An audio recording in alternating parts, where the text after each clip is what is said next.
on YouTube.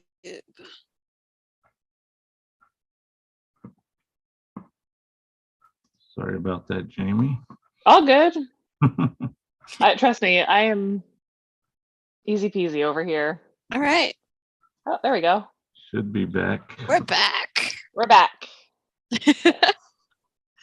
We're back. All right.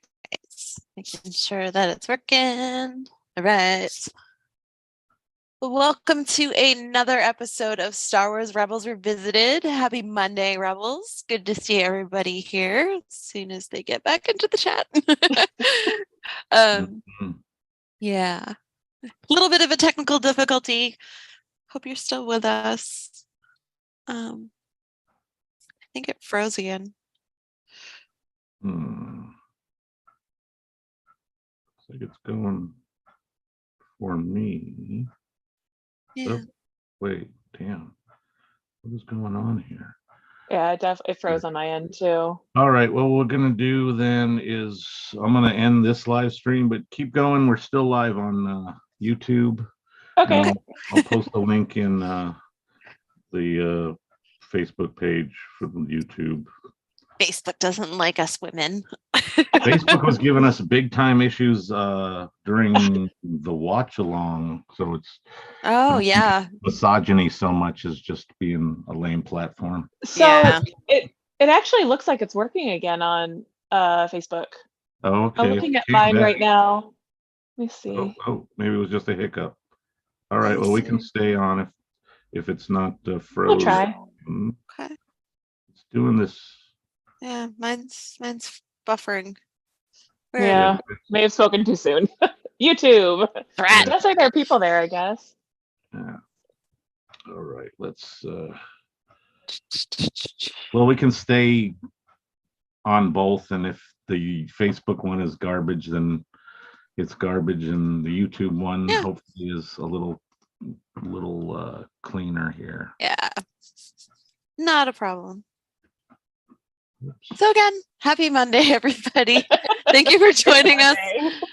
Jeff is our guru behind the scenes, trying to make sure that the platform doesn't freeze up on us, doing the best he can for that. And we appreciate him for it. Again, welcome to Star Wars Rebels Revisited.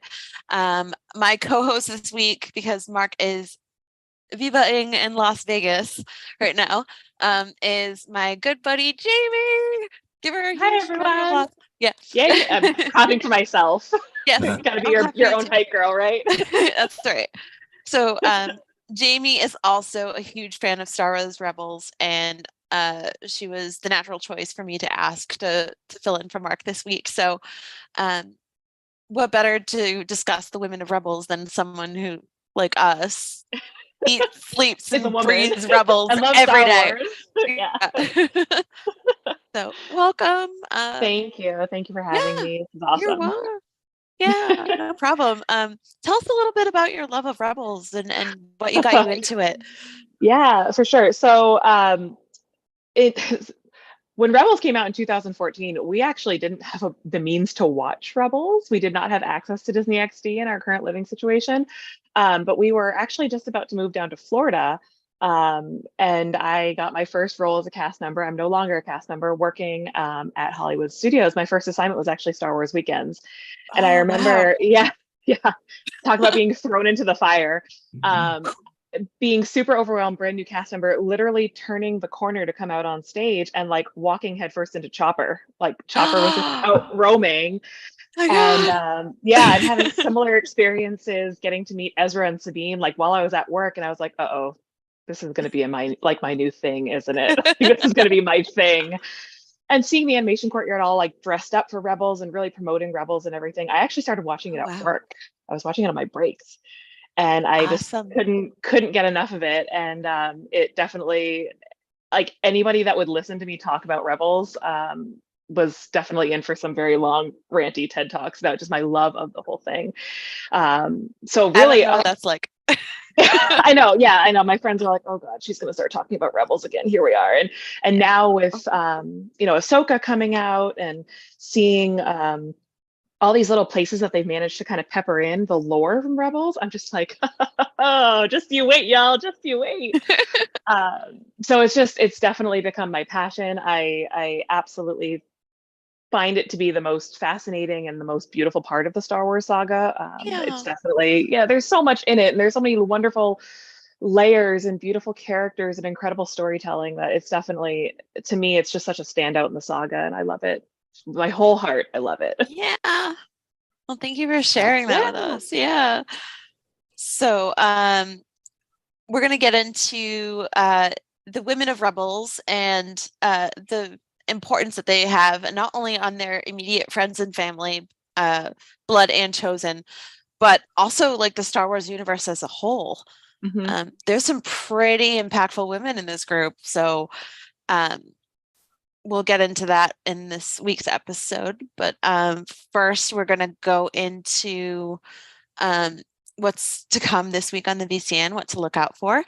So Tuesday, tomorrow, we have the Zoom happy hour starting at 7 p.m. Eastern. Make sure you get in the group and join the guys. It's always a good time to talk about the Bad Batch, talk about Mando, hang out with everybody, get silly, you know. We have that. And on Thursday, we'll have season 3, episode 4, or chapter 20 of Mandalorian with a soon to be announced special guest. Possible special guest. Possible, yes. Nothing's guaranteed, but we will know more once the episode airs. So cool. Yeah. I'm looking forward to that episode because it's about to get crazy. Oh yeah. Yeah. And we also have what's going on Sunday? I am not sure. One of those things that if Dave is in the chat, he is very knowledgeable of that. Yeah. Than I am. I tend not to remember what they're doing. So it's either we had the archives. So if it was archives last Sunday, it'll be I can't remember what the show's called. I'm the worst producer ever. Oh my gosh. Unifying Force, of course. Unifying Force, that's it. You know, they'll be I'm not sure what they'll be talking about this week, but it could very well be related to the current TV shows, if not something much headier. I don't know. They get pretty deep on that show. They do. They get really, really into the lore of it, and I love it. So so that's supposed to come on the VCN this upcoming week. Make sure you tune in and check all those out. Also, like, we had a pretty crazy Mandalorian episode this week. So if you haven't watched it yet, make sure you cut out here for a little bit because there are spoilers ahead, yo. Giving you lots of time at this point, I'd say. Yes. Yeah, so, we're almost a week. Yeah. I just want to be on the safe side. Oh, so just a side note, real quick, Facebook did drop, so we aren't on Facebook, just so you know. Okay. So we'll stay on YouTube. No fault of my own. Facebook is never doing its own thing. Facebook is Facebook. You got YouTube. YouTube is trucking along. So cool. That's awesome. Okay. We'll keep it on YouTube. That's the place to be. So this week's Mando, it was kind of weird in the sense that it was 2 different episodes rolled into one. Yes. And I know Spencer immediately sent me like a meme of the Mandor Lorian, because it was coming off as kind of like an Andor-esque episode with all the espionage. I kind of love that though. Yeah, that was really cool. Although it was very jarring, and like I'm yelling at my TV, red flag, Dr. Pershing, red flag. Can't trust her. It's weird because like you kind of want to feel bad for him because of everything that happens, but then you're like, oh, this is probably not a great guy. Like, I don't know, I don't know. We're gonna hear his whole story and how much of it the Empire really forced him up to, but I'm just like, Pershing, not a great dude. I don't know. I love the meme going around that see, the dark side has cookies. It's like, that's why you never take free food. Ever. Girl, if you can be bought with biscuits, probably not a good guy. I mean, I've had some near misses. There are good cookies out there, but I have to believe that those Empire cookies, not the way. I want my Navarro nom noms or Yeah. nummies or whatever. Yeah, blue macarons are better. Yeah.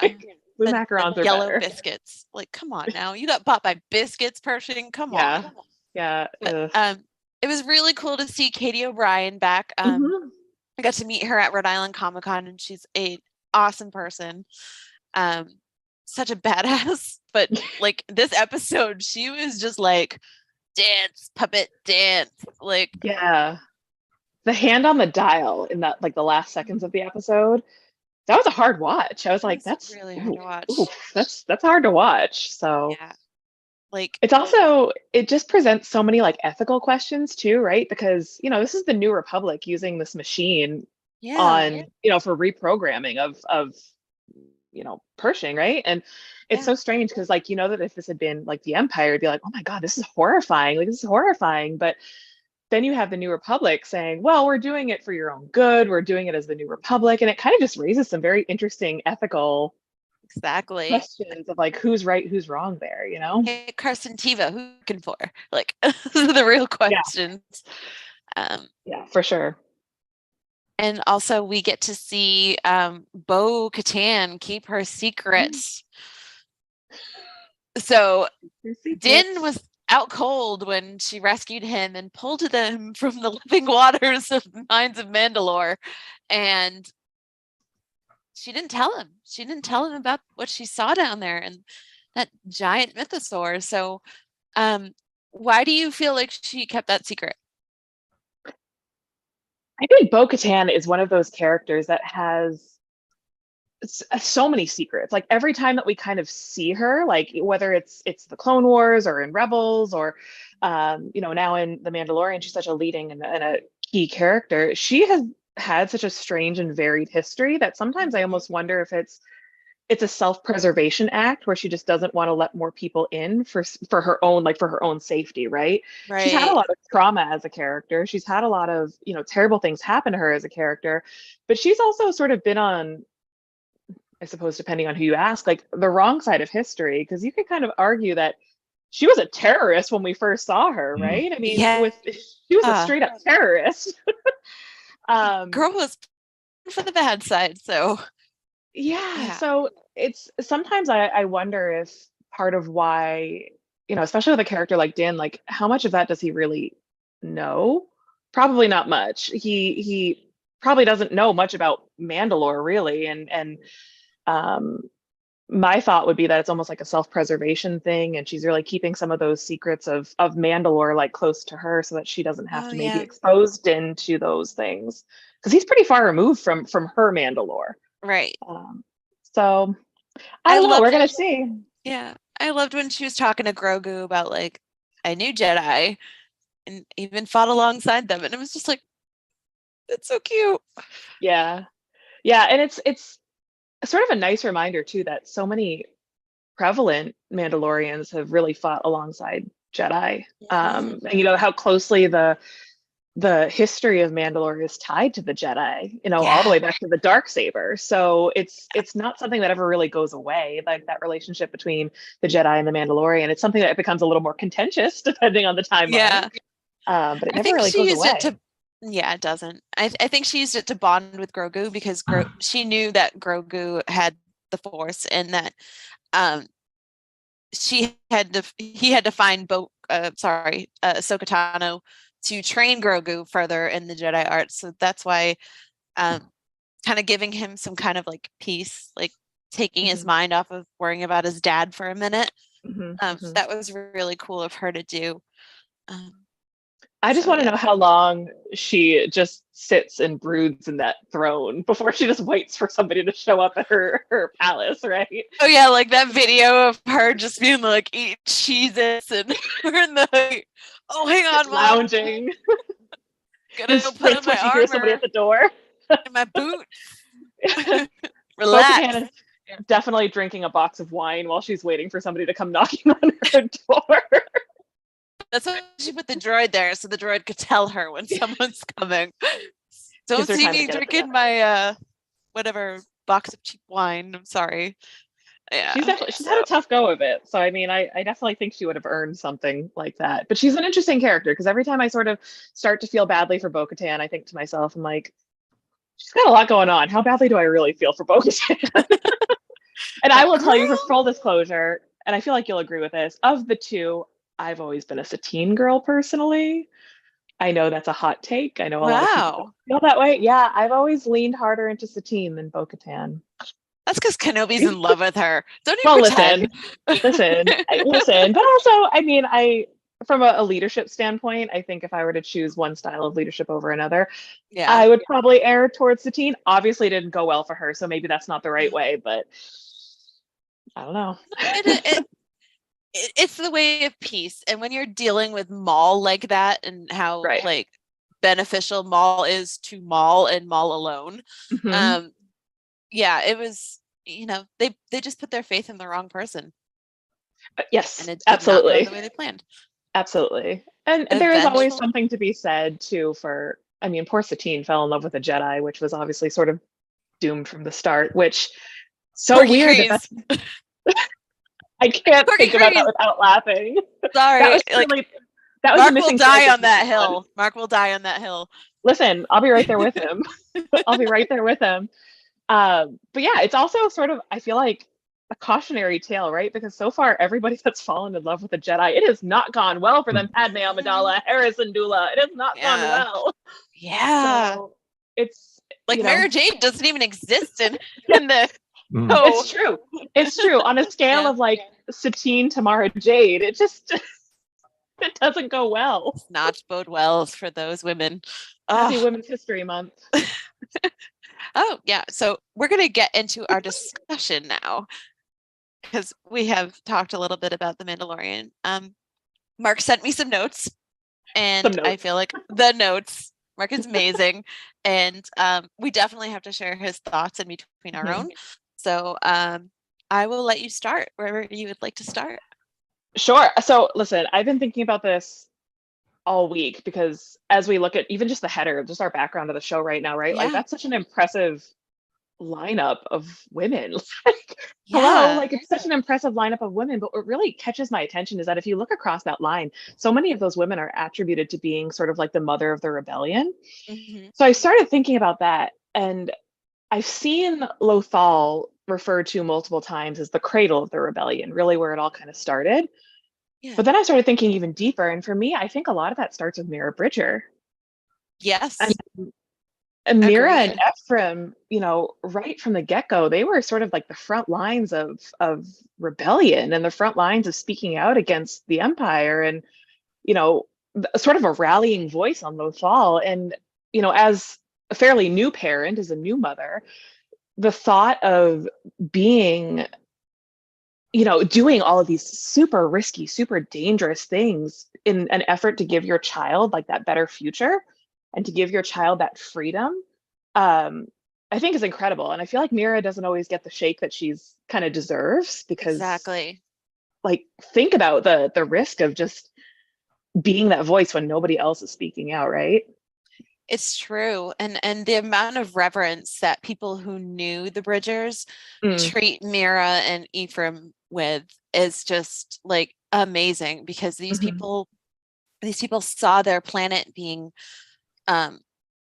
basically burned alive for its resources and their people enslaved and ousted from their homes, and they just didn't put up with it. They wanted their son, who was born on Empire Day, to just not have that over his head, wanted him to grow up in a free world or a free galaxy. So they sacrificed themselves and spoke out. Mark has a note about her in here. I love that. Thank you, Mark. Of course, Mark has a note in here. Yeah. He says there aren't a lot of episodes with Ezra's mom, but they're all very emotional and impactful. Cass Suseed's voices this character as well, and she does a beautiful job with it. So it's very minimal, especially at the end of season 4, where the Emperor is using her image to kind of lure Ezra in, and it's that warmth and that comfort in her voice that kind of draws Ezra to almost make the bad choice. But yeah, you can just tell that his family was such a huge part of his life, and his mom meant so much to him.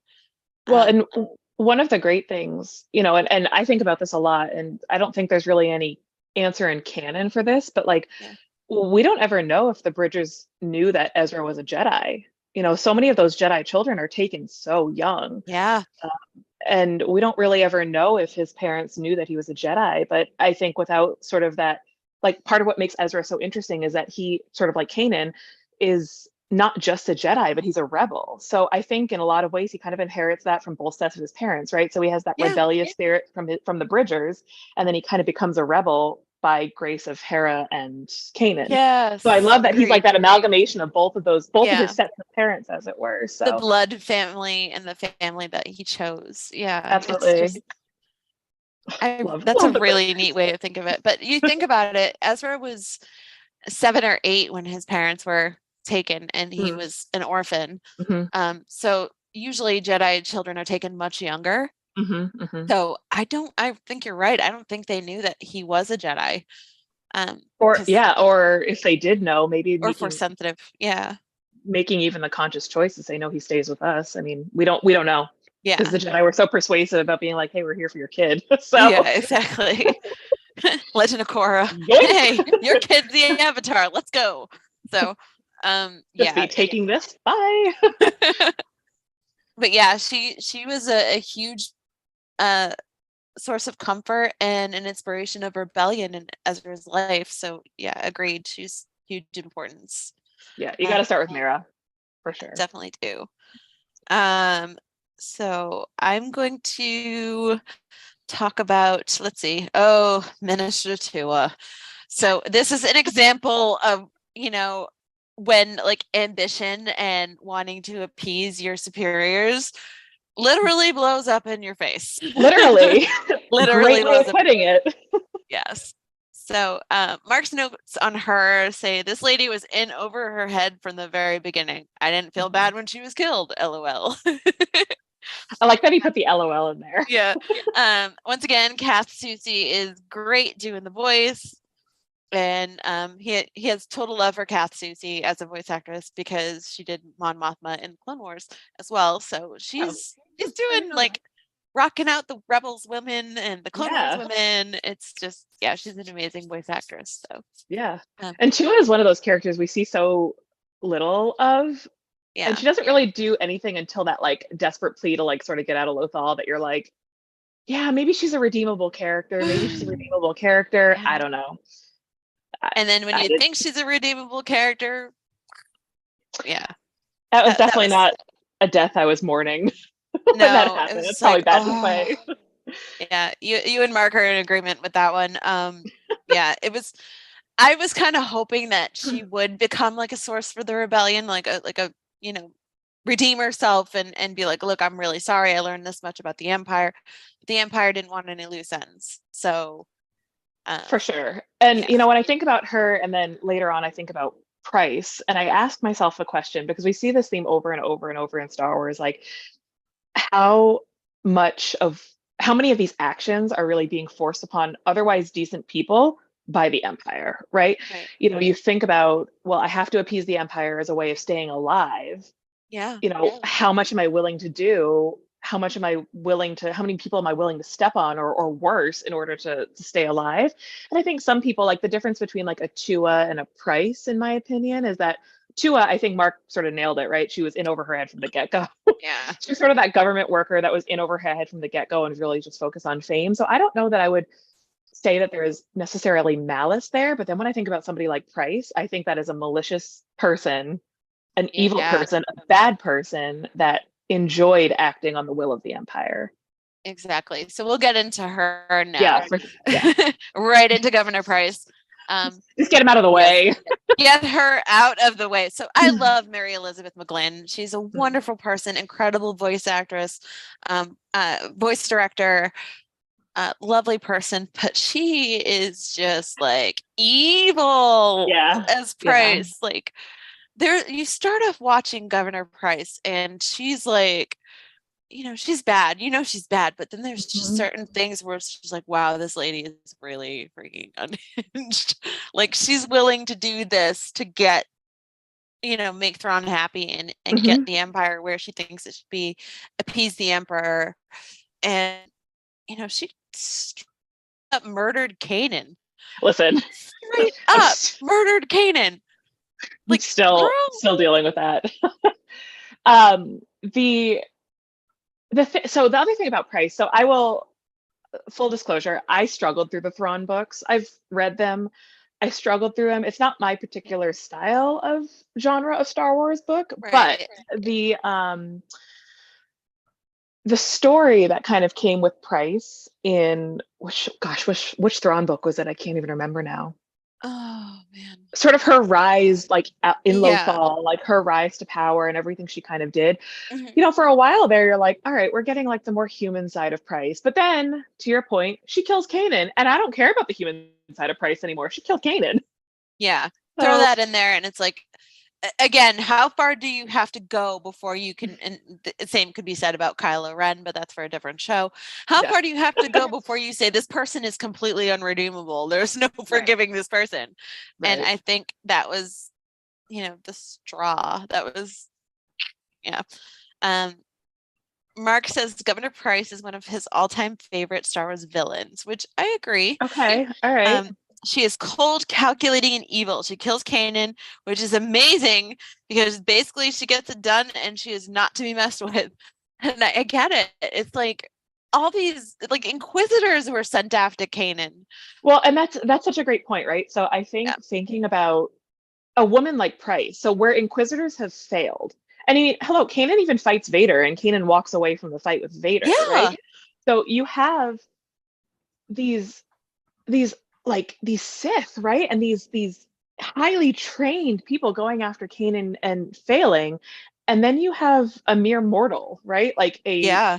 just a driven human being who manages to get the job done. And yeah, I think that's shocking and awful and evil. And it's been how many years and I'm still struggling processing that one? Oh, girl, 5 years.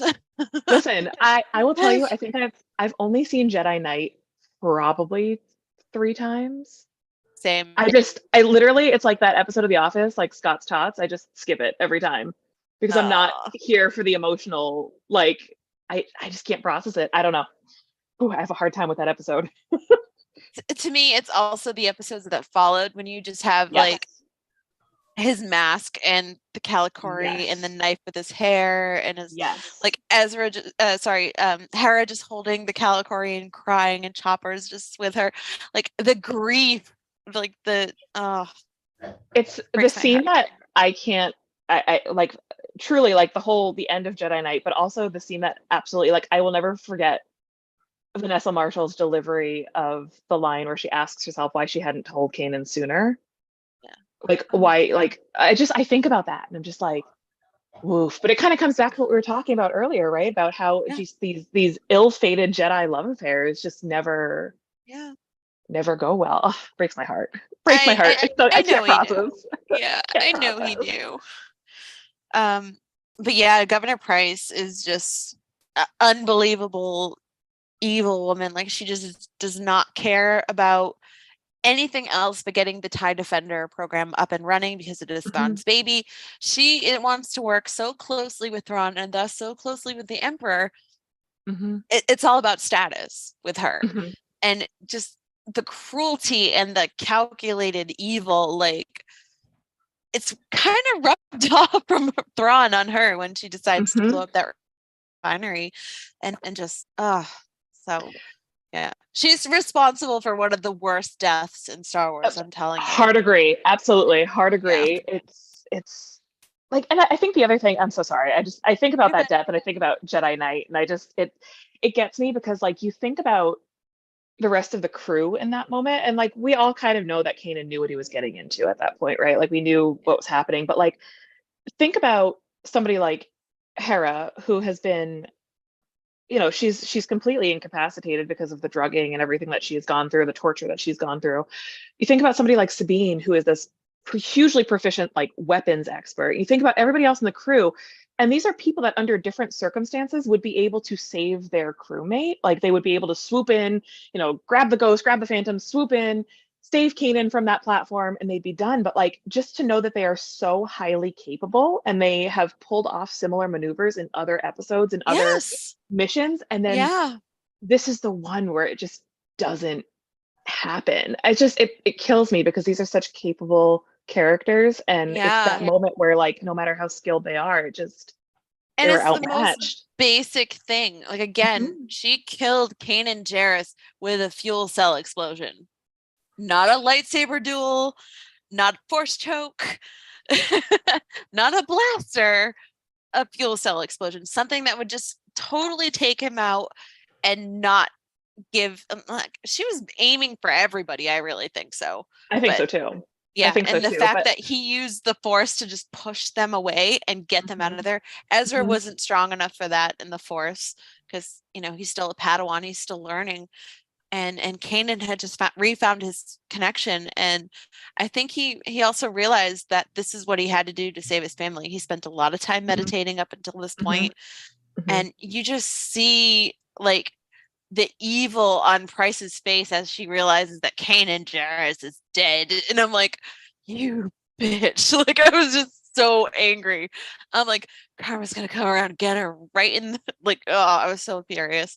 So thinking about that, and this has come up, I've seen this sort of topic come up, and like, who knows how much of this is headcanon and who much of this is, going to be canon or whatever. But like, as we approach Ahsoka and starting to see these characters come back, what do you think happened to Kanan's lightsaber? Do you think that they're going to find Kanan's lightsaber? I'm going to lose my whole mind if Kanan's lightsaber appears in Ahsoka.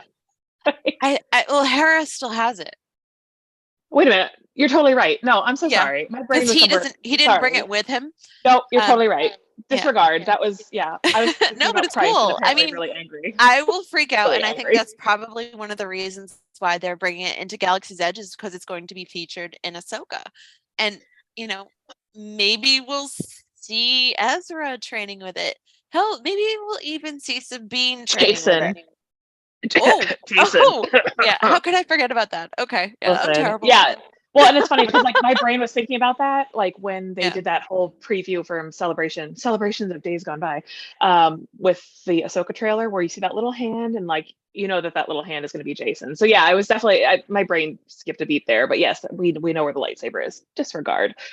If Jason loses that or uses that lightsaber, that's it. Game over. I'm never going to emotionally recover from this. Can we have like 7 seasons of Ahsoka just to get more Rebels stuff, please? Oh my goodness. Get Rebels back. Yeah, we'll call it the badass lady show. All right.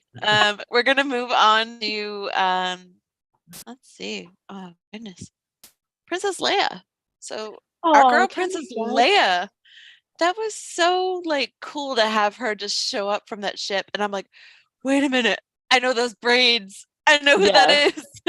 Isn't it great that we can just identify a character by a hairstyle? Oh yeah, like she's wonderful. The queen of the braids. Yeah. Padme had the weird headpieces. No, Leia's got the braids. And, for sure. I'm here for it.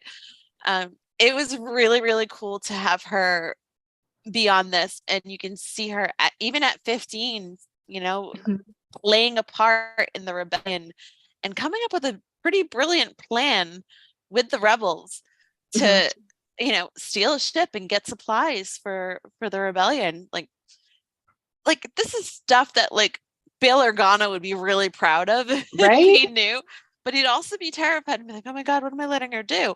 So that was cool to see her just swoop in and think deftly on her feet. It was great to kind of see her interact with Forces of Destiny too, because she does kind of have that some of those cross sections with Sabine and Hera, and it's like just nice to see her outside of the characters that we normally see her with. So yeah, I agree. We love it. Love seeing Leia. We didn't see Luke in this series. I'm just saying.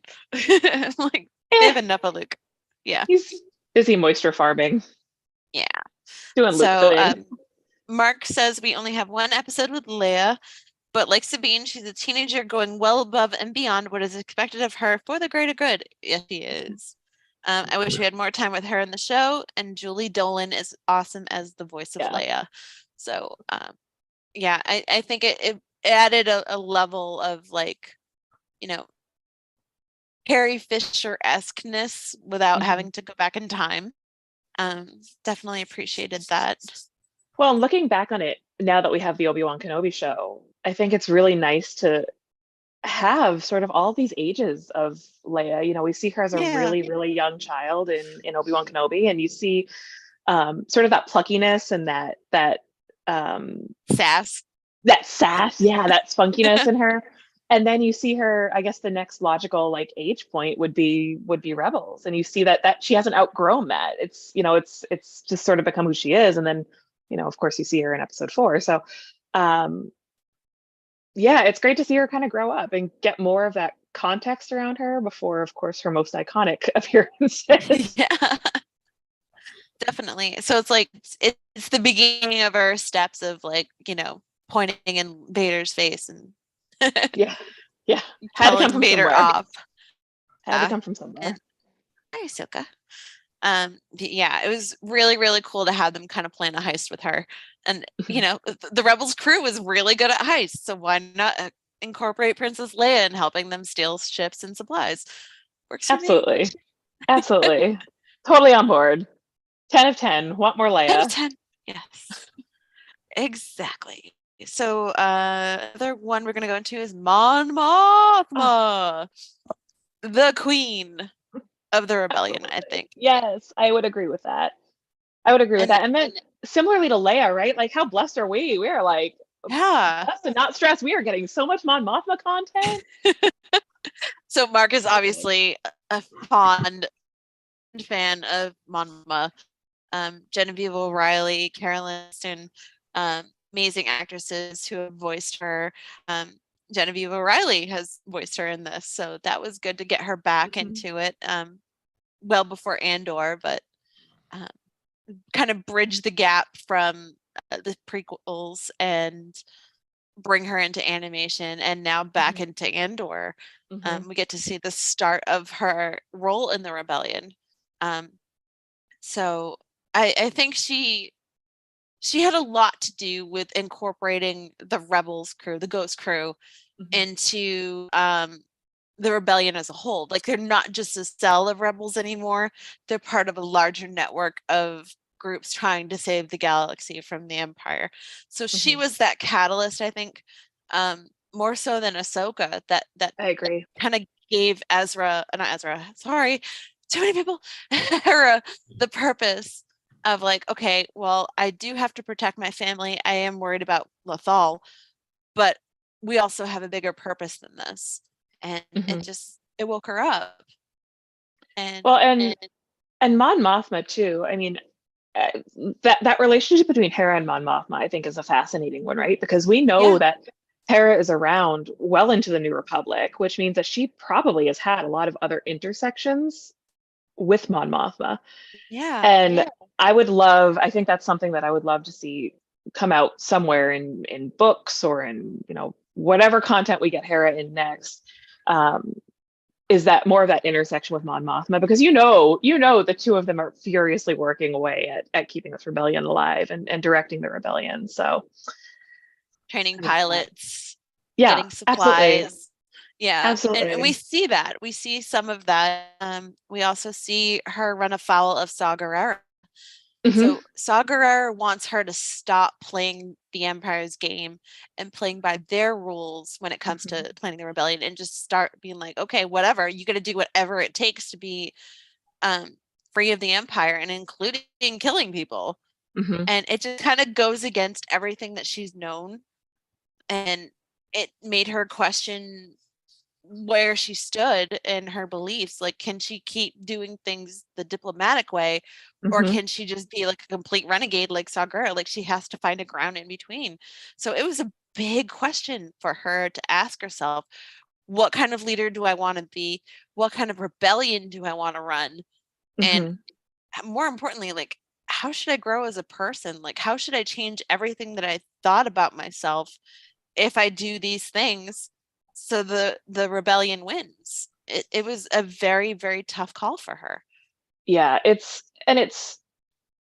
I think these are the stories, like these are the conversations that are so easy to miss if you bypass these animated series. I Mm-hmm. think, especially Rebels, less the Clone Wars, but like especially Rebels, gets passed off as like it's a kids show, it's a kids show. But then when you start really thinking about these intersections between these incredibly powerful characters that carry so much weight in the rebellion, you're Yeah. seeing exactly what you just described. Those do I do this? Do I do that? What impact is it going to have if I make this choice? What impact is, and you see it with Mon Mothma, you see it with Saw, you see it with, all these other characters and the very real consequences of their choices as they would happen in, the adult films like a Rogue One or, the rest of the saga, I guess. But yeah, there's so much nuance, I think, in these animated series, Right.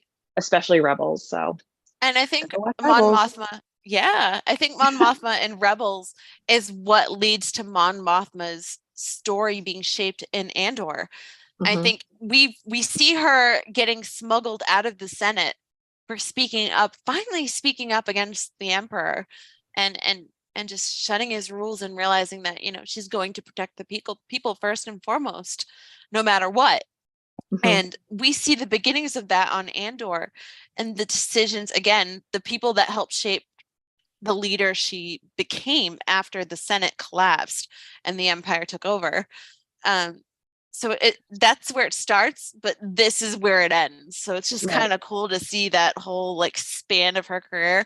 And I wonder what happened to her family. Like I'm honestly like Right. intrigued. Right. I'm actually nervous for her daughter. Like every time I Yeah, see her daughter sort of get sucked more and more into this culture cult that, thing. Yeah. yeah, Mon is like, ooh, I don't know about this. I'm not sure about Yeah. this. Um, it does make you kind of wonder because we don't really ever see them. We've never really seen them except for in Yeah. Andor. So it kind of makes me worried. I'm like, oh, this probably isn't going to end well for them. Yeah. Oh my Maybe some gosh. like I mean, Empire hit job on them. I don't know. It's gonna be bad. yeah. I mean, the fact that she like used her husband to cover up some of her financial Mhm. dealings for the rebellion. It's just like, girl. Yeah, I think that's gonna Question. come back to bite him, unfortunately. I don't see a way where they're gonna make it out alive, but I would love to be wrong, I guess. Oh, I hope so. I mean, Andor is very surprising, so we'll see where that goes in season 2, and they're in production now. So I know, I can't wait. Oh, I love love Andor. having her back for it. Yeah. Hmm. Um, so Mark says Mon Mothma is one of my favorite characters in all of Star Wars. It's Hmm. great to see her journey get so much more exploration and screen time in Rebels. And seeing the speech where she becomes public enemy number one was awesome. Yeah, Agreed. yeah, Oh my agree. God. Agree. She really is one of the bravest characters in Star Wars, which again, she proves in Andor. Um, and she gave it all up for the greater good. She's a fantastic leader and rallies everyone behind the cause. And it was so cool to have Genevieve O'Reilly come back to do this character after being in Revenge of the Sith and Rogue One. Hmm. So yeah, I can't wait to see where she takes Mon Mothma and what else we can learn about her. But this is where it starts. This is where what we know in A New Hope and Rogue One and everything. This is where it starts. I So just imagine being a woman. I'm sorry, because I think about this a lot, right? yeah, go Imagine ahead. being a woman and sitting in a Star Wars audience in the 70s and Yeah. just knowing that, or not knowing, I guess, that like decades would go by and you would just continue to get just these incredible female characters and building on these incredible female characters. Like, you kind of knew from the get-go that Carrie Fisher as Princess Leia was like a very atypical female character in the movies in the Yeah. 70s, right? But then seeing like Amon Mothma and knowing that she's going to have just this incredible saga of her own, like to go hand in hand with Leia, to go hand in Yeah. hand with all these other characters. I just think that's such an amazing thing because, as a parent of a daughter, she's never going to know a time when Star Wars didn't have these Yeah. incredibly strong female characters with these very worthy and very relevant and very intricate backstories. So I just think that's such an amazing thing. Like, how lucky are we to live in a timeline where we have such an incredible lineup of female characters? Sorry, I get really No, emotional thinking about no, stuff you like that. Like, it's should. so Don't cool. It's just apologize. That was so great. awesome. Yeah, I and love it. it's the amount of, okay, they'll always have the stories. They'll always have people to talk about these stories with them. And they'll never feel like left out, like, oh man, why do I have to be Chewbacca? Like, you know, or why am I an Ewok? Because I'm There's short. nothing wrong with Ewoks and Chewbacca's. There is not. However, when you're a girl and there's a bunch of girls playing, you're either Princess Leia, Mon Mothma, or you're an Ewok or a Wookiee. So pickings were slim on the playground when I was little. So I was gonna say this feels like there's a lot more to talk about. This feels personal, okay? No. Gotta unpack some stuff. Ewok no, number 2 over here. But yeah, I definitely took Sabine to Ashley Eckstein's talk as she was dressed as an Ewok. I'm gonna show you pictures later. I'm sorry. But she had a choice because she has more Star Wars clothes that she could wear. Correct. It's not like when she goes to preschool and elementary school and so on and so forth, she will have those choices of characters to play. She can even be Grogu if she wanted to. You know, what I just got from this is that I just traumatized my child by dressing her as an Ewok one time. Well, no, because there were more choices. Right. Okay. Fair. She was warm. I'm just saying it was really cold in Florida that day.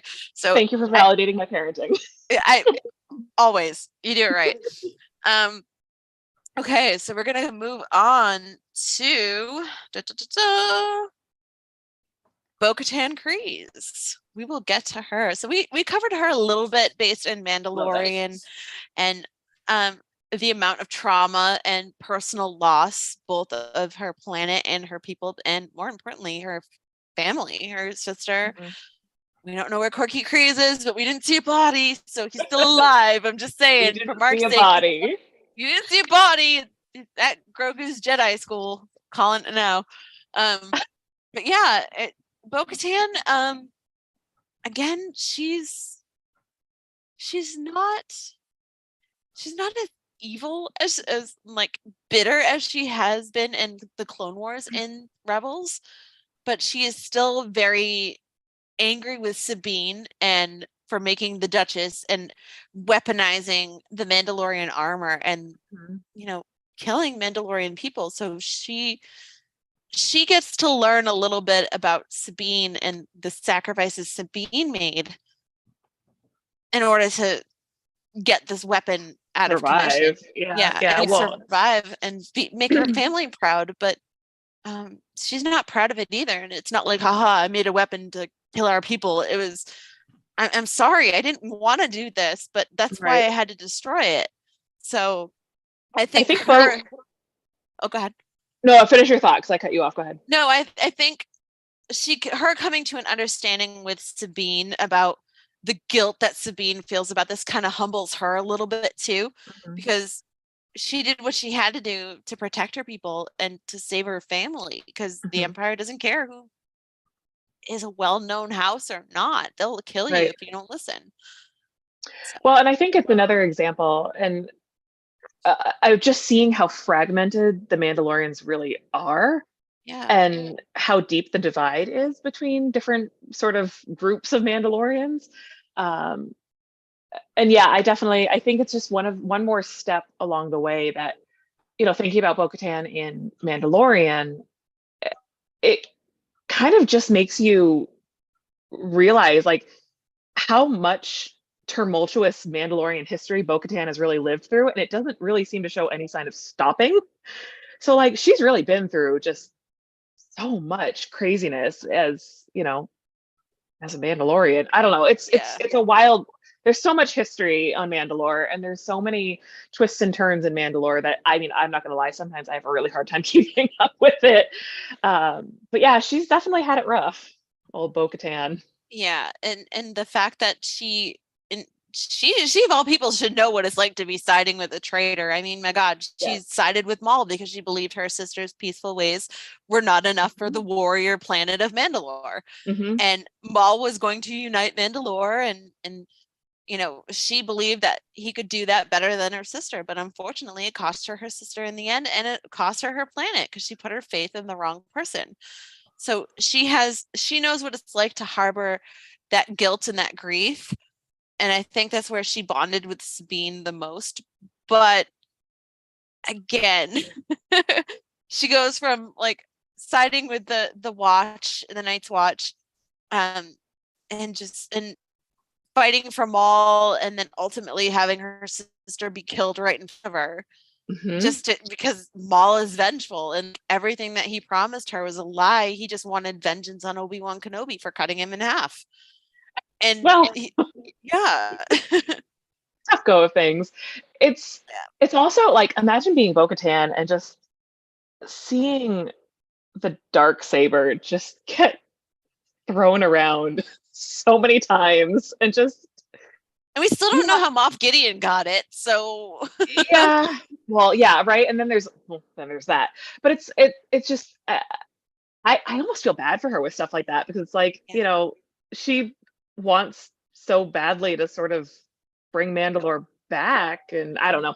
She definitely gets as I said, I'm more of a Satine girl myself, but it's been interesting to see Bo-Katan's appearances change her and grow with her and evolve. It's definitely strange. And seeing her interact with other Mandalorians. And now, again, seeing her interact with Din, and I don't know, it's going to be very strange to see what she does next. I'll be very curious. She's part of the Watch now. She didn't take off her helmet and before she jumped in the living waters to save him. So how long is she going to keep that's going to last? Yeah. How long do you think it's going to last? Are you playing the long game, Bo-Katan? What are you doing? I don't know. But I am really curious on Rebels. We get to see Sabine choose Bo-Katan to be the leader of Mandalore and gave her the Darksaber. She didn't win it in combat, which is one of the things that annoys me to no end. But I've gone over this at length with Mark on previous episodes, where like, can't they just get rid of this outdated cult thing? Like, don't remove your helmet. The Darksaber is the force of ruling, and just go with what's best for the Mandalorian people as a whole, and who's going to be the better leader and has the people's best interests at heart. Like, I don't know. So it's not like Mandalore was a sort of archaic community, you know what I mean? Like, they were this technologically advanced and like beautiful civilization and cities, and so it's so strange to me that they really do hold on to these very archaic views of power when their cities are just so advanced. I don't know. And their ships are fantastic, really well designed. You guys travel by jetpack. You make amazing armor out of like these strong Beskar steel. Like, you guys are so advanced, and you go through these like ancient, like outdated customs to run your whole civilization. It's infuriating to me. Right. And it's like, okay, so yes, known as a warrior planet. All right, I get that. But then like, look at Sabine and like, look at her family. There's also like these incredible artists. Like, this is like a civilization with like a actual cultural center to it. It's not just war, it's not just battle, it's not just oh, look how badass we are with our helmets and our armor and fighting them fights and stuff. Like, it's an actual civilization. So I don't know, I agree, I think it's an archaic thing. I don't agree with the whole I guess she has it for not defeating somebody in battle, but how committed are we to that? I don't know. But we also get to see Bo-Katan just kind of also unite the remaining Mandalorians and pull them away from the Empire with Sabine and the Ghost Squad, Good stuff. which is really important and really cool. We see her team up with the other Night Owls, Casca Reeves and Axe Woves, and the Mandalorian, and kind of help Din Djarin not only save Grogu from crazy sea monster, but get Grogu to Ahsoka Tano. So she's been beneficial in increments, and I just want more of her story and selectively beneficial. Yeah, selectively beneficial for her purposes. But I am really looking forward to this season of The Mandalorian, because I want it to be more of a complete arc for Bo-Katan as well as Din and Grogu. I think she's just as much a part of it as he is.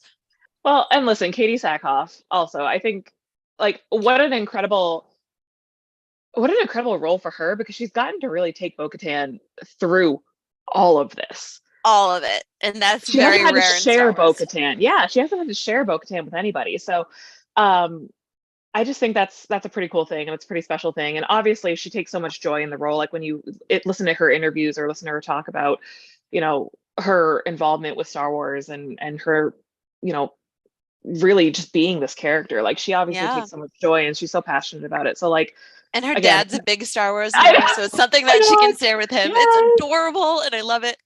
Yeah, that's pretty special. So I definitely embrace Katie Sackhoff as Bo-Katan. I think is wonderful. So And you can't talk about Bo-Katan without talking about Satine and the impact that her sister has had on Bo-Katan.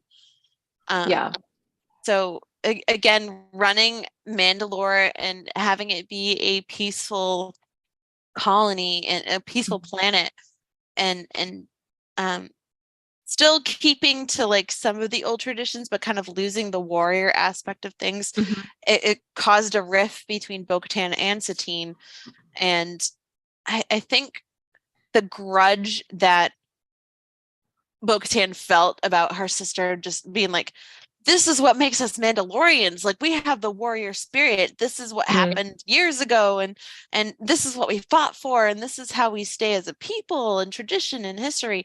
And Satine is like, we can't fight each other to death. Like Right. we have to progress. And I think she had a lot of guilt about basically handing Maul the weapon that killed her sister.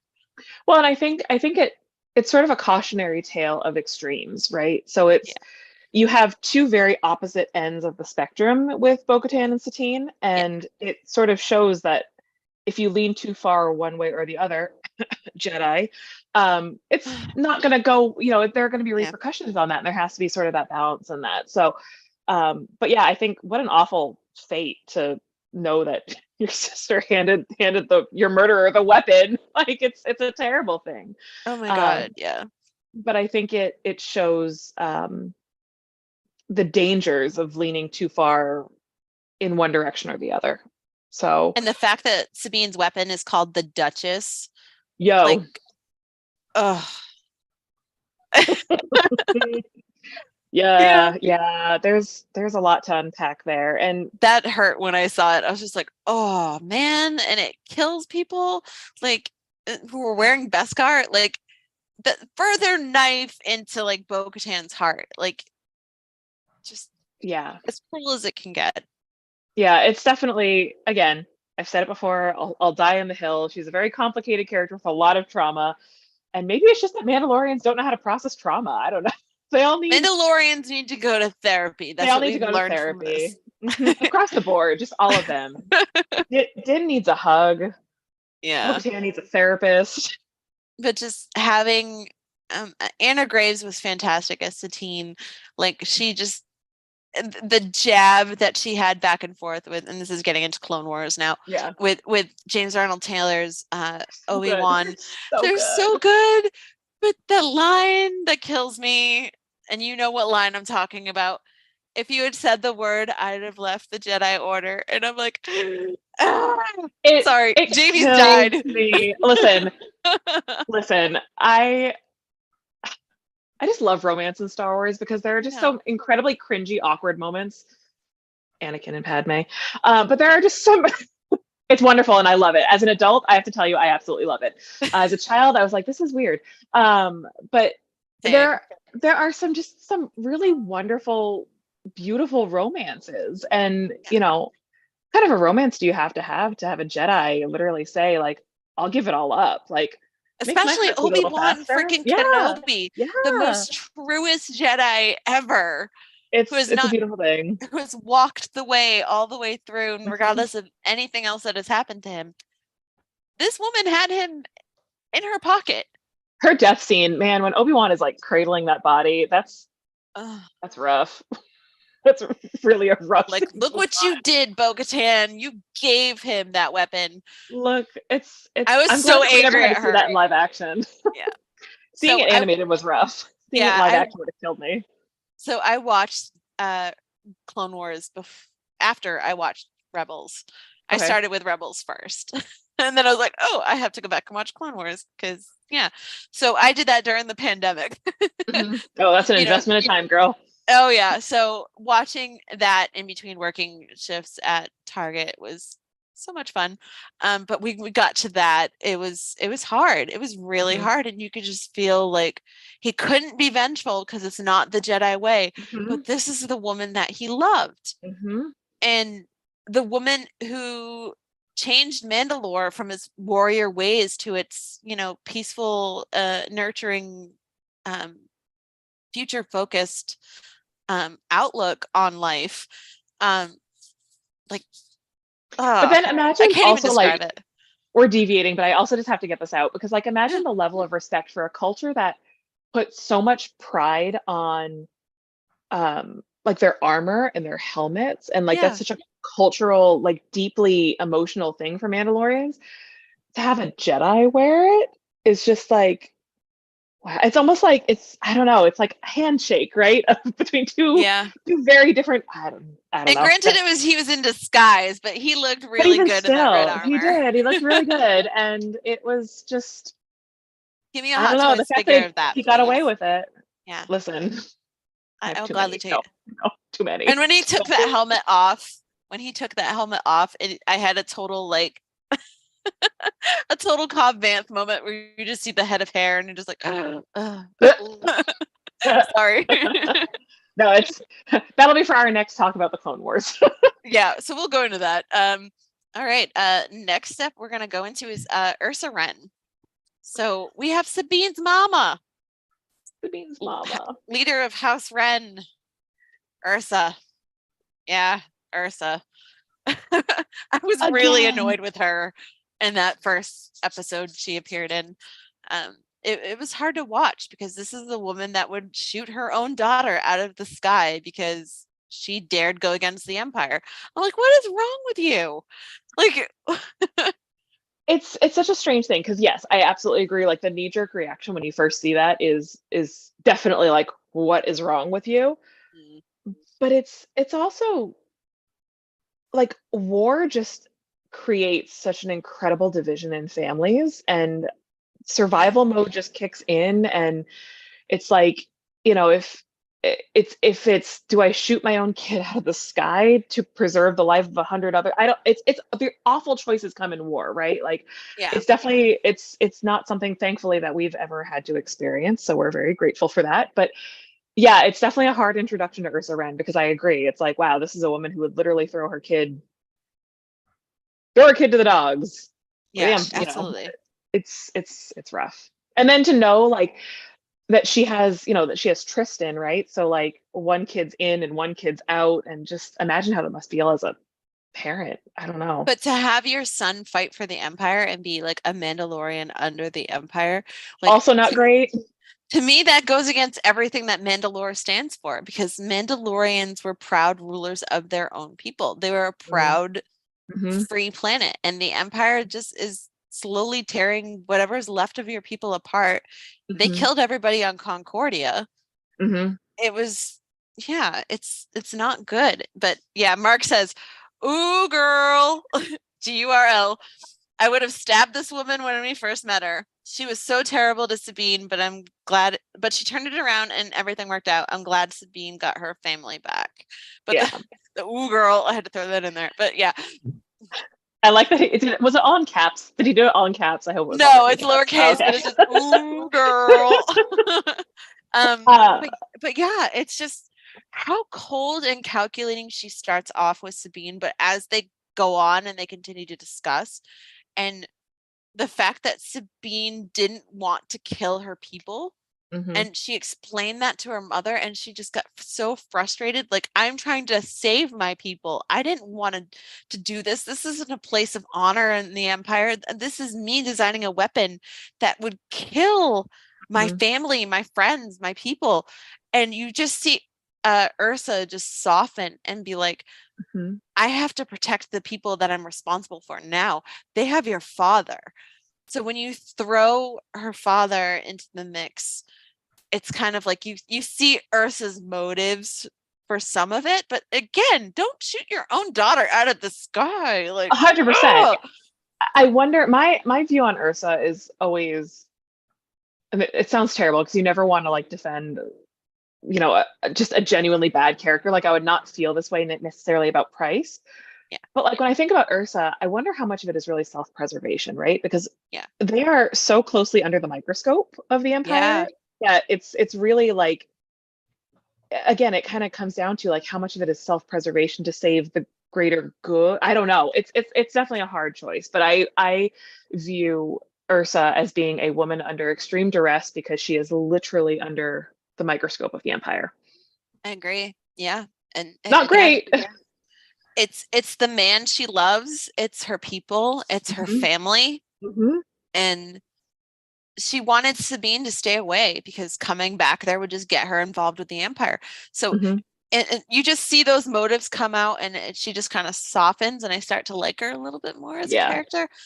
And when they finally get to that episode where the Duchess is used and those Mandalorians are killed, and you just see charred armor, and it ends on that cliffhanger, and you don't know if Ursa and Tristan are alive, and brutal. And the people thank God. And Mark said this. Thank God they did this as a two-parter, because we would have been traumatized if we had to wait a week for this.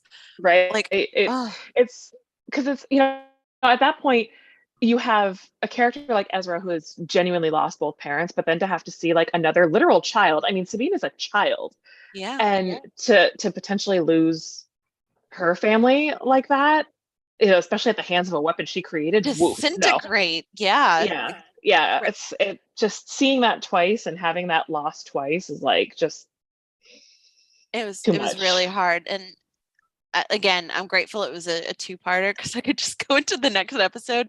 I had to work, so I DVR'd it, but like I got home and I'm like, okay, it's time to watch the premiere and see what happens. And and then they step on me, and I'm like, This was the danger, by the way, of watching this stuff while I was at work. So I'd be on my lunch break, like literally eating, and like people around would be talking and joking. I'd be like, shh.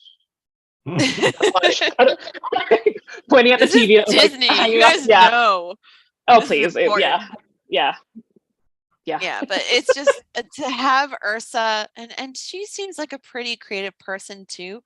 Her father knows about art and sees that her talents have grown, but you just see the paintings and her beautiful owl armor that I love Ursa's armor. Have you seen an Ursa cosplayer? Like I'm questioning it because I don't think I've ever seen one.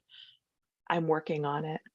Shut the front door. Oh my God. Yay. I'm working on it. I'm working on it because Sabine's going to be Sabine. Oh my God. Ursa Sabine. It's so cool. Oh my God. Is that for Halloween? No, this is a long-term project. I'm working on some stuff for Rebel Legion right now, and my husband, when we were living up north, was part of the Mando Mercs. So I still have contacts there. So like when I say we've started it, I mean like we've kicked the can around a little bit, and the financial investment on 2 sets of armor is substantial.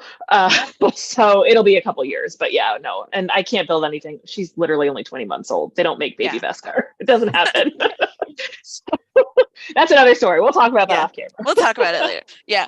But it's just really beautiful to see like the art in the Ren stronghold. Yeah, totally. And see Ursa's armor be painted. Like it's gorgeous. And we don't see her father wearing armor, which is also pretty interesting. Right? It's a woman in armor, not a man in armor. Yeah. Just saying, Tristan. Get your dad some armor. No, her father seemed more like a pacifist anyway, where Ursa was like willing to do whatever it took to protect people. So yeah, but it's good to see her grow a little bit when at first coming off as cold, and you kind of be like, geez, Sabine, I don't blame you for running away from this woman. Like she's a complete lunatic. But yeah, the reasons are clear. The conversation is had. And there's a level of forgiveness on both sides. So that was beauty too, that like Sabine wants to stay with her family. Like, when she left the rebels. Yeah. I thought that was such a beautiful thing, because like I didn't see that as like, oh, I'm staying on like, even though she's like, oh, my family needs me, Mandalore needs me and everything, but I'm like, this girl just wants her family. She's literally a teenager. She wants her family.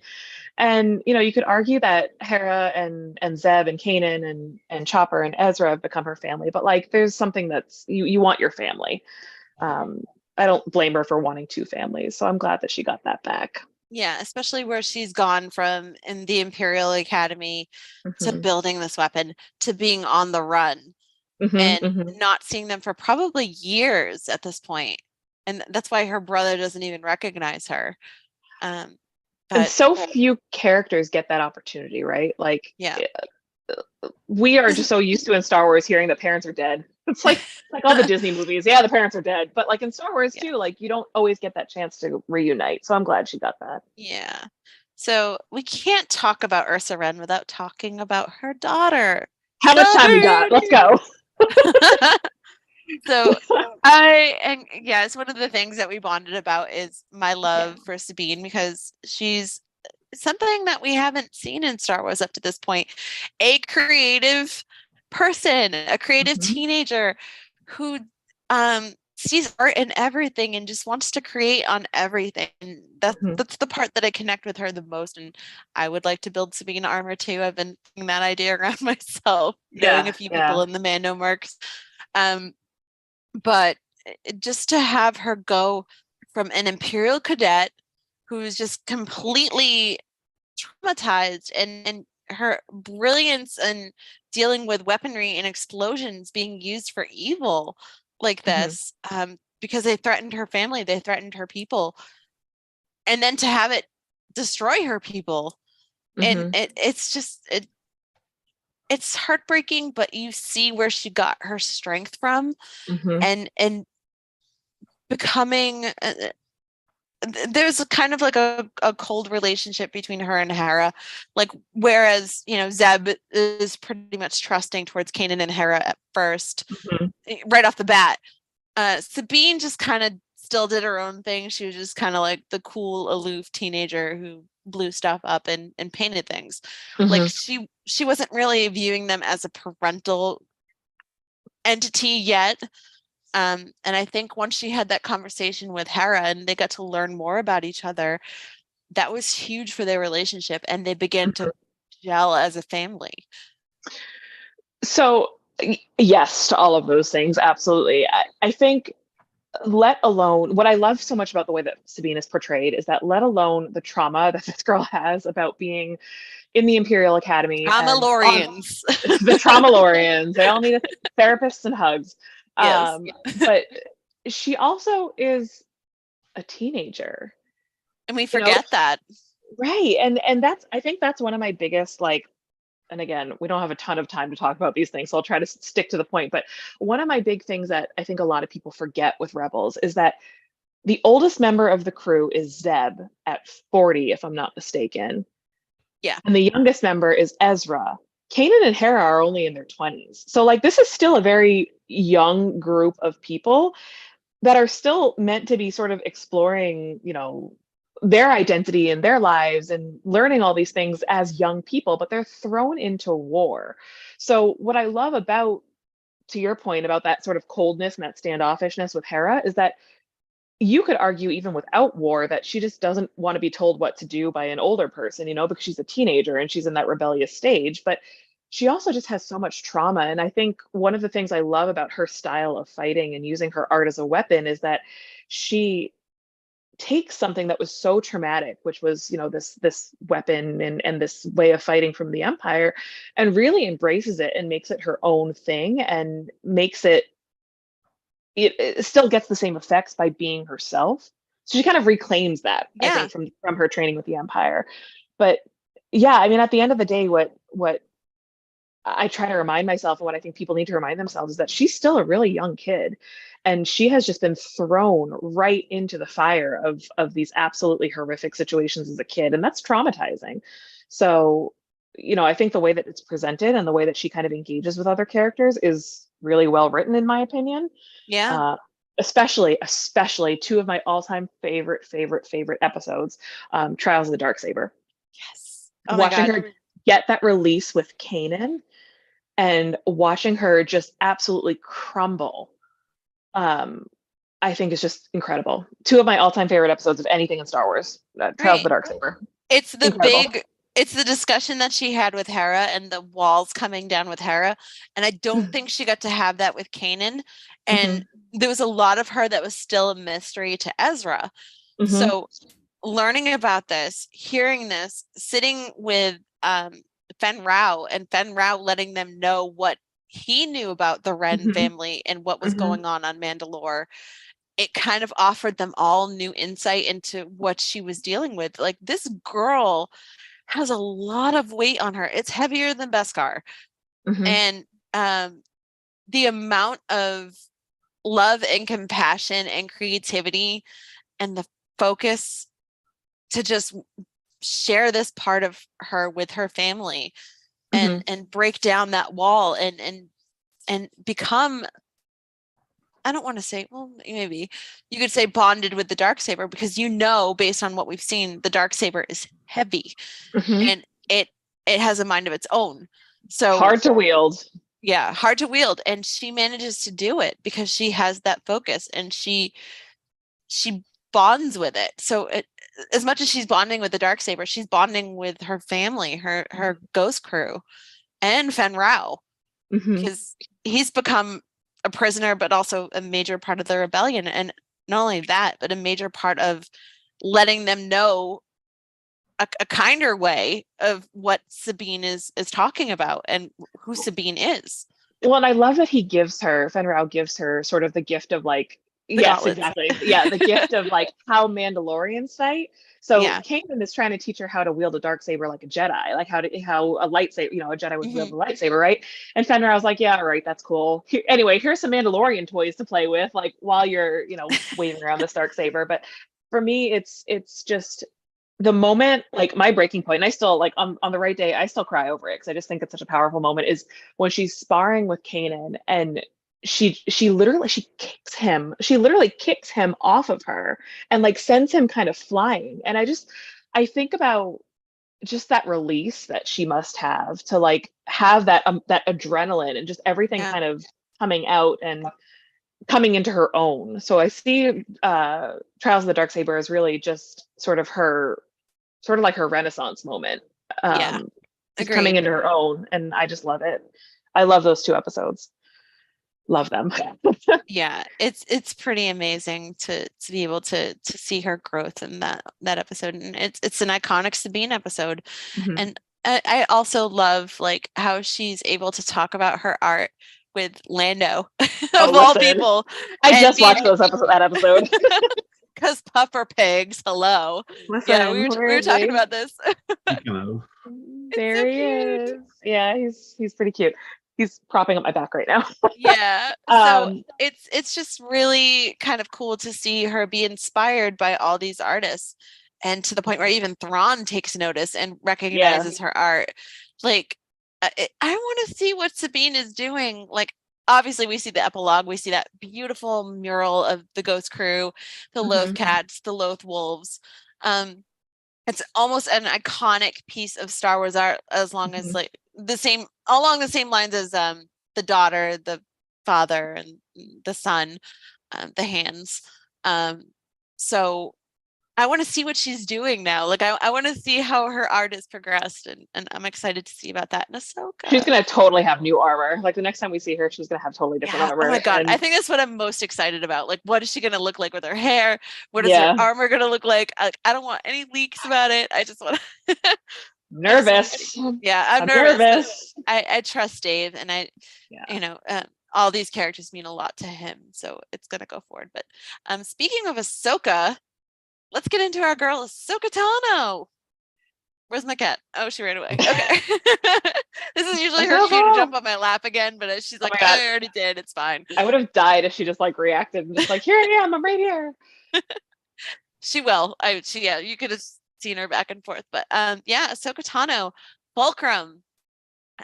We find out that she is Fulcrum in this. And when she left the Jedi Temple in in Clone Wars, and she disappears and things go from there. we didn't really get to see her until that moment in Rebels where she reveals herself as Fulcrum Mhm. and says, "My name is Ahsoka Tano." Like anybody else just go. It was. I remember Yeah. the first time I saw that episode, and it was definitely a face crack moment for me. I was like, I was like, what's her?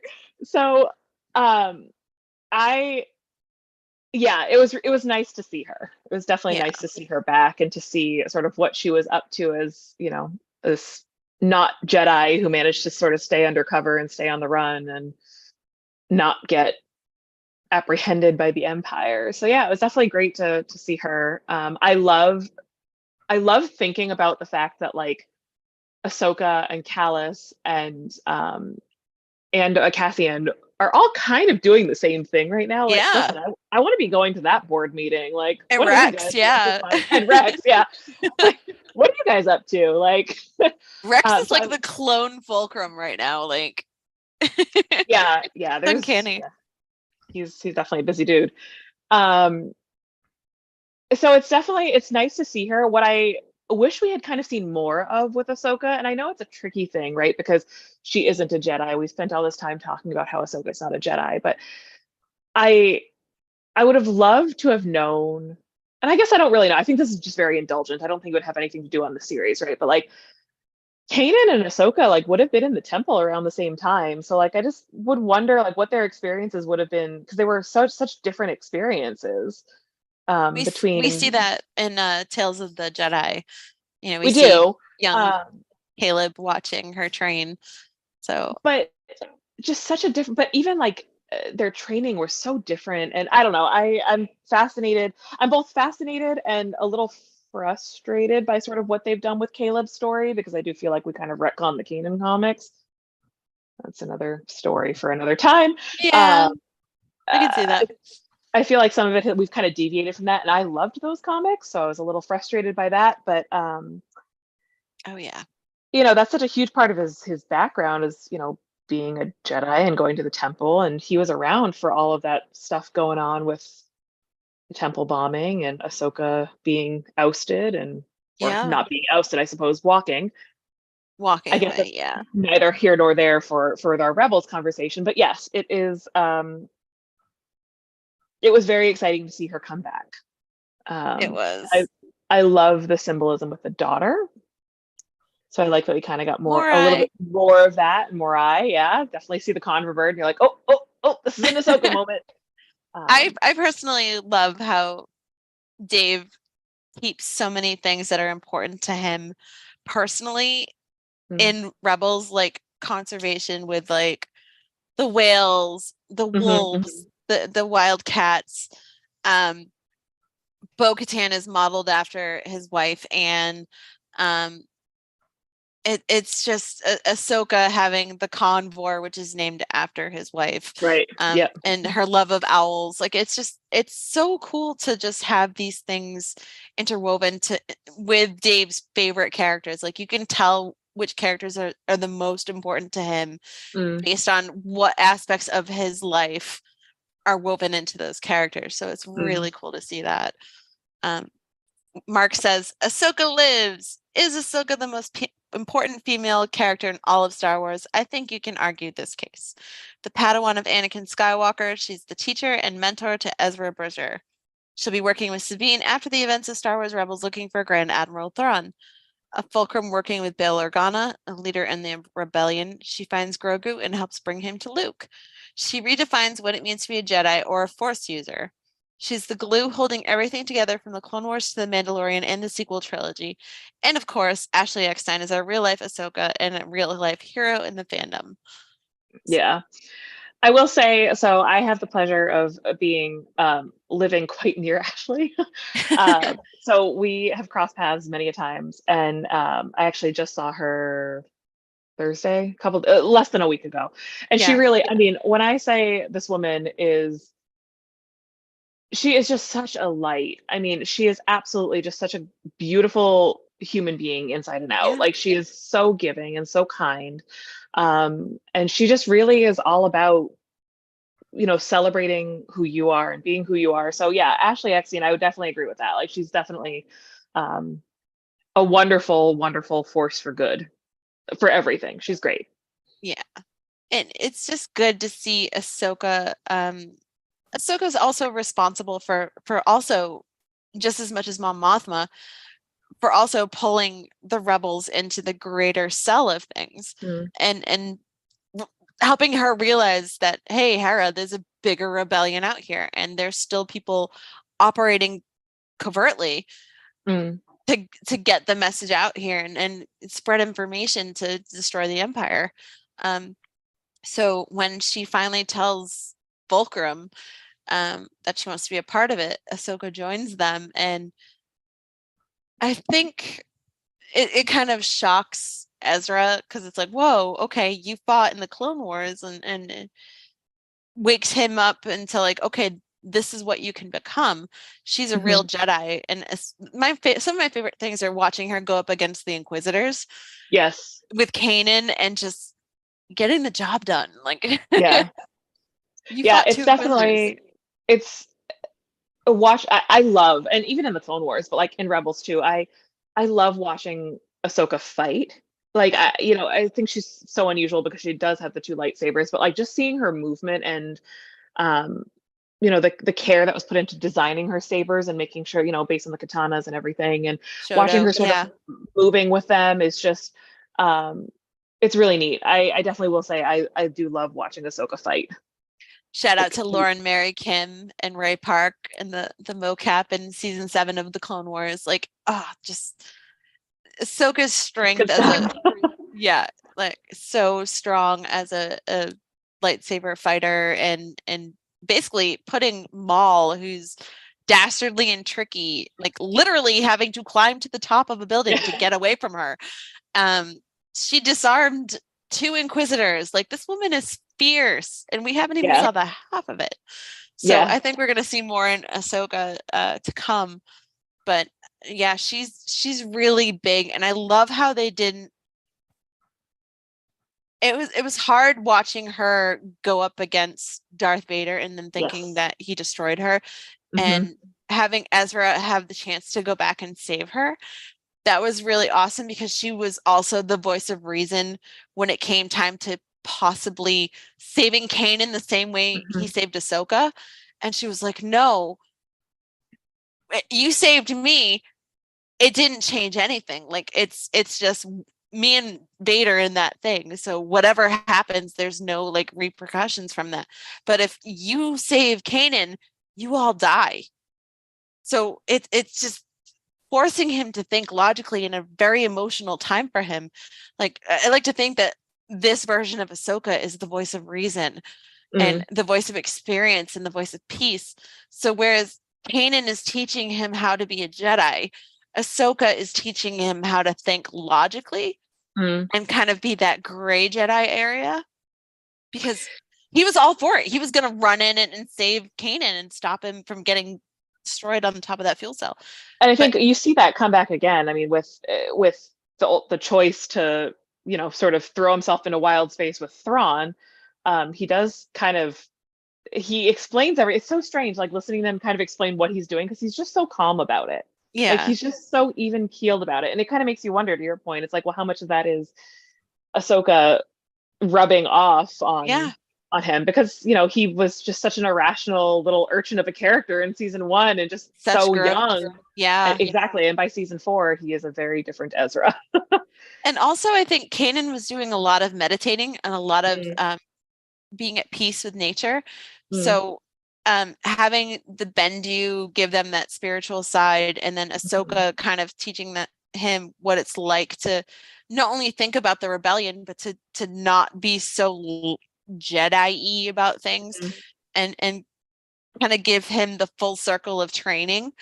It allowed him to think logically and do what he had to do, and work with nature to save everybody when it came down to it. So I love that. I don't know. I love that stuff. And I always think about Kanan with the balance of Ahsoka, because like I said, they had such different experiences as Jedi, back when Ahsoka was a Jedi.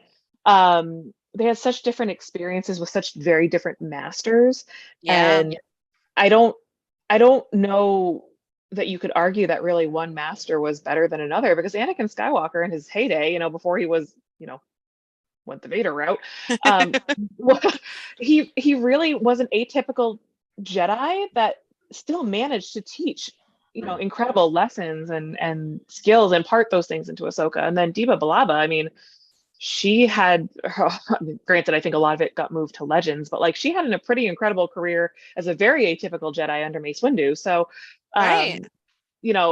I just think they both came from such unique masters, and it made them very different types of Jedi. And All then Ezra, stemming to back your on point, Qui-Gon. Yeah. right. And then to your point, getting both of those views on Ezra, getting, both styles of learning from imparted to Ezra really makes him really unique. So we'll see what he's been up to with old Big Blue. I cannot wait. And just the amount of people who are expecting Ezra and Thrawn to be surfing on a Purgle in hyperspace in front of Grogu. Like, I am so impressed that people are just automatically going there. It just makes me happy, and it's silly and absurd, and I love it. So the unhinged words left in my mouth. I was talking to my husband about it the other day. I was like, yeah, Big Blue and the Space Whale, Big Blue and the Space Whales, which is unironically the name of my Max Rebo cover band. And he looked at me for a second. He goes, get off the internet. Just stop, get off the internet. Stop talking about Max Rebo and Thrawn in the same sentence. They are not the same. We've gotten unhinged. The Star Wars, the memes are out of control, and I love them. Max Rebo's, man. Listen, Nobody. Just saying. Nobody. He ain't dead. He and Mace Windu are hanging out somewhere. Exactly. Ain't dead. With Corky, they're not dead. Yeah. Nobody. We see Nobodies. them. But yeah, it's going to be interesting to see what Ahsoka does and where that's going to go in series. I truly believe that Dave is going to do what's right by the character, and we'll see how it ends. We'll see how it goes, and what more struggles she could have with not completing her Jedi training, but being Fulcrum and the network of people she's had to help being that the rebellion. I think we're going to see more of that. Ahsoka is going to be a very interesting show because there are so many strings that need to be braided together to one story. Like she's been everywhere, and you have to pull all of those things together and make them one story that kind of ties a lot of loose ends and finishes a lot of story. I don't know. It's going to be. This is where I ask you: do you think Ahsoka is just going to be a mini series, or do you think that this is going to be an ongoing series like The Mandalorian? I think it is going to be a mini series that's going to launch other things. My take right now, and I could be wrong. Again, I would love to be wrong. We'll see. Is that this is going to be what will eventually pull other. Launchpad other series. I don't think it's out of the question that we'll see a series about Ezra. Oh, be so cool. I don't think it's out of the question. So and they're gonna call it Rebels Revisited. That's it. You better copyright that. You better copyright this real quick. Like lawyer up, girl. Lawyer up. No. I mean, that would not be a fight you'd win, but I mean, no, not at all. Would not be a fight you'd win. I'm like a dog. I'm just like, I give. Okay. And last but not least, we're gonna get into good old Spectre 2, our space mom, Hera Syndulla, the girl in your shirt. Hera was a transformative character for me. Hera is a character that I have invested a lot of emotional time and energy into. Hera is a character that when I saw her on screen, because initially my draw, when I looked at the visuals for Rebels, my eye went straight to Sabine. And granted, Sabine is like a strong number 2 for me. Yeah. But Hera was kind of the surprise for me. And I have wrapped a lot of myself in. Hera is absolutely my safety character. She is 100% my security character. But as a mom, I think now that you are a mom, you relate to her more. So I have a hot take about this, and I'm afraid to say these things because I feel like this might be a little sacrilegious. I hate the phrase space mom. And I'll tell you why. Because I've thought about this a lot. So earlier I mentioned Hera's actually quite young. Yeah. We know that Hera had a very atypical childhood on Ryloth with a father who was absolutely, hell-bent on preserving his world and going to war and starting up his own rebellion, right? And a mother who that we see in the Bad Batch was actually very, very loving, and Hera got a lot of I think herself from her mother. Eleni, yeah. But here's the thing. I don't actually think Hera's a great mom to Ezra and Sabine. Here's why. She regularly kind of throws them into these really dangerous, kind of scary situations in order to advance her own cause. And I think, at the end of the day, she is very much the heart of the Ghost Crew, and she definitely has a lot of the emotional connection to the Ghost Crew. But I don't know that in a situation with two teenagers, I don't know that I think she's really prepared to be a mom in a lot of ways. I feel like she prioritizes. Here's Jason. Right, I know, surprise baby. I Yeah. feel like she really prioritizes the rebellion and her cause over Kanan, over Sabine, Agreed. over Ezra, and that's a hard thing. And listen, do I love the relationship between her and her and Kanan? Yes, I've absolutely lost sleep over how much I love the romance between Hera and Kanan. I think it's a beautiful thing. But I think when you prioritize the rebellion or your cause over some of your own interpersonal relationships, that's a really tricky balance to find. Having said that, I hope the comments aren't blowing up. I hope I'm not being like absolutely roasted alive, because here's the thing. I understand the space mom. I understand why she gets the rap as the space mom. And if that's the way you feel, I am not here to change your mind. No. But I think it diminishes. I think it also sort of diminishes a lot of Hera's character. I have a whole TED talk about this, Ashley. We do not have time for this whole TED talk. Oh my freaking God. What I love about Hera and what I think is so special about Hera is that we absolutely see a woman who has managed to tie together the two strings of being a strong military presence. And we see that throughout her saga. She ends up, of course, becoming a general in the rebellion, but also being an empathetic person, and balancing those two things isn't always easy for her, and she doesn't always pull it off, but when she does, it really makes her a unique character. And that makes her the best of both of her parents, because Cham was a decisive and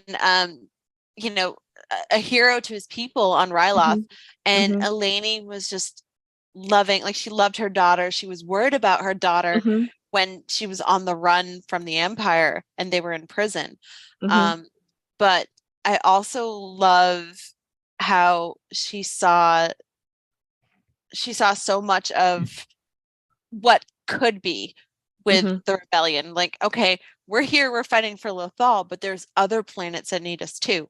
We need to get out there and reach out to these people and see how we can help, because we know we're the best at these, like, schemes and these heists. Why aren't we using our skills to help others, instead of just get off Lothal and reach out to the galaxy at large? And she is absolutely ruthless. I mean, she, as a military person, she is absolutely ruthless. And again, I think she has what a lot of other characters don't necessarily have, where she is willing to put everything on the line. I mean, she was prepared to leave Kanan behind. Like, I think a lot of people sort of forget that this has been her partner, whether romantically or platonically. Like, of course, that's always such a weird thing in Rebels. They don't ever really address it. We know. But we read A New Dawn. We sure did. I have like 4 copies of that book literally sitting behind me right now. I've made this whole freaking character my identity. It's really scary. But, I think a lot of people just forget that when Kanan was taken, that was the directive she was given, was to, we can't go back for Kanan. And it really took Ezra and Sabine to kind of convince her to, and Zeb to go back and do this. Yeah. She was prepared. Her reasoning was like, okay, Kanan knew the costs. He was one soldier. Yeah. We can't throw away this entire thing for him. But it woke her up to be like, okay, no matter what, I get it, this is the rebellion, but we're a family. We have to go back and save him. But that was the turning point for her. It And was. I think, I think up until then, that balance didn't necessarily exist. It did. It's, And even then, it kind of still got iffy, and as you said earlier, towards the end of the series as well. Like, she wishes she had told him that she loved him. And she thought she had more time. But when you're fighting like this, when you have the Empire out to get you, like, time is precious. well, and as the old adage goes, war is no place for romance. So I think for her, it was easier to compartmentalize those things and to say that, yeah, we're a family, but I'm not going to address, these romantic feelings necessarily at risk of doing more damage to myself, doing more damage. I mean, it's the whole reason why she's Spectre 2 instead of Spectre 1. I mean, Yeah. it was about a preservation thing. She was the one with all the intel. She was the one, with all the connections to the rebellion. So putting Kanan as kind of like the face of things meant that the Empire was a little bit less likely to go directly after her. Exactly. And to keep that information safe. So yeah, I have so many feelings about Hera and how she was a transformative character for me. And I made my Hera goggles. It was my first foray into building this 3D printed thing. So it was pretty cool. Yeah. I love that. Mark says, Hera is the glue that holds it all together. She is the true North Star of always doing what's right. She should really be Spectre 1. I loved watching her take the ghost from a team of individuals and join up with the larger rebellion. She's a very important character and honestly one of the most underappreciated in all of Star Wars. Well, as you can see, she's starting to get that, thankfully, with Rogue One and now Bad Batch and now Ahsoka. So it was so exciting to see. Like, honestly, when I saw those green Leku and her She's walking also, from behind, I just started crying when I saw that footage from the Ahsoka panel. It was just so it's good. a beautiful evolution of Hera in Alphabet Squadron as well. I don't know if you read the Alphabet Squadron books, I was to say, because there's some really great sort of evolution and maturity of Hera. Not a ton, like she's not in it a ton, but what you get is just good, enough. So. Yeah. And can we please talk about Vanessa Marshall and how, like, I cried like a baby when I met her at Celebration Chicago. She is currently my number one, like, want to meet in person and to just sort of have the opportunity to say thank you. I've received autographs. I have plenty of, like, she signed plenty of stuff for me. I'm showing, like, I'm pointing at this shelf, like you can see it, and all you can see is this orange. But it's I would love to just talk this woman's ear off because I'm dying to know about, sort of her feelings on Hera and some of the line delivery that she's had. And one of the things that makes me the most nervous about seeing Ahsoka in live action is not having Vanessa Marshall. I'm sure it's oh my God, why is her name? It hasn't been confirmed yet. Oh, it hasn't been confirmed. Okay, then we won't say anything. The speculation is that it's Mary Elizabeth Winstead. Yeah, that's what I had heard. Mrs. Obi-Wan. Mrs. Obi-Wan, which is so Sorry, cool. Satine. Sorry, it's so cool. But Vanessa Marshall is so intrinsically entwined with Hera at this point that it's gonna be that's gonna be a hard shift for me personally. So, girl, same. Oh my God, like crying in front of her in Chicago was, most people would be like, oh my God, I embarrassed myself. But, like, you know what? I got to say thank you. And I got to tell her how much Rebels means to me. And though I wish I had time to get a photo with all of them, like my friend and their daughter did, it meant so much to me to just have the opportunity to be there. She was the person that I had to meet first and foremost, even though Tia Sakar was also there. Yeah. Just like, no, Vanessa Marshall, like, get her to sign my Hera bust. And she voices such amazing female characters like Gamora, Wonder Woman. Like, she's been in all this voice acting for years, and just to me, like, she is Hera. She gives her that strength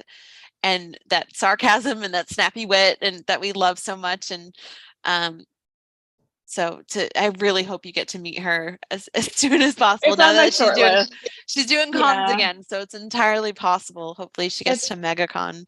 I'm hoping 2025 brings Celebration back to Orlando. I hope so too. Sorry. Oh my God. So much fun. And I feel pretty confident because she has been doing more conventions. I feel like she would definitely come to that, I would hope. So I don't know. MegaCon maybe, I don't know. But yeah, she's definitely like my top of the list, like desperate to be in her orbit for even mere moments. Oh my gosh. It'd be really cool if she came to like, Celebration and you and I got a photo with her and we're just both like completely nerding out. Sign me up. That'd be amazing. Listen, it's like bucket list. Like it's so strange because I generally don't get too hyped over celebrities just because No, she's worth it. Stress me Flat out. out, I'll tell you. That's what I'm saying. Like that's what I'm saying is I just feel like she's worth the hype. So Vanessa Marshall, if you're watching this or listening to this, you and me, I'll buy coffee. Let's party. I'll buy you a Mailey Run juice. Listen, come to Galaxy's Edge with me. Like it'll be great. See Hondo. Get some coffee. So exciting. Get some what is it called? Calf? The cat, yeah. It's jet fuel. I was like awake until like 4 o'clock this morning. I had one yesterday at like 2 in the afternoon. I know. I was texting you like, what is this? I want this. Straight caffeine, girl. Oh, yeah, that's amazing. But I know that we have so much love for Hera as a character, and it's the heart that she brings to the leadership.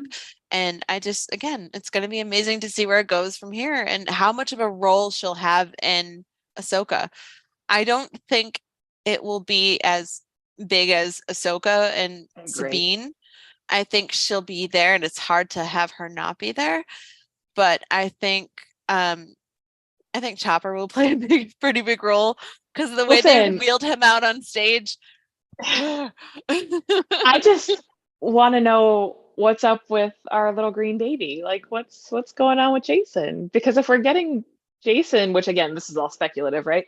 Right. You would think that we're gonna get some good Hera and Jason content. But it's also very strange because like in all this the spinoff that you were talking about. Yeah. Right, exactly. And all the content that we've had Hera in post Rebels, like there's been no mention of Jason, which is very strange to me. So I don't know. Maybe they just Dave didn't really know. Wants to build that story. I know. It's Dave's baby.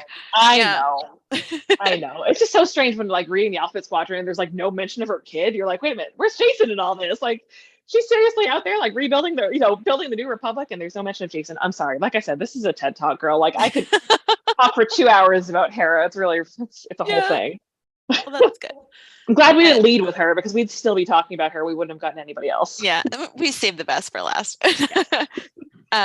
So yeah, that is our Women of Rebels. It's quite an extended show tonight. Had a couple of technical issues earlier, but you know what? I think this is worth it.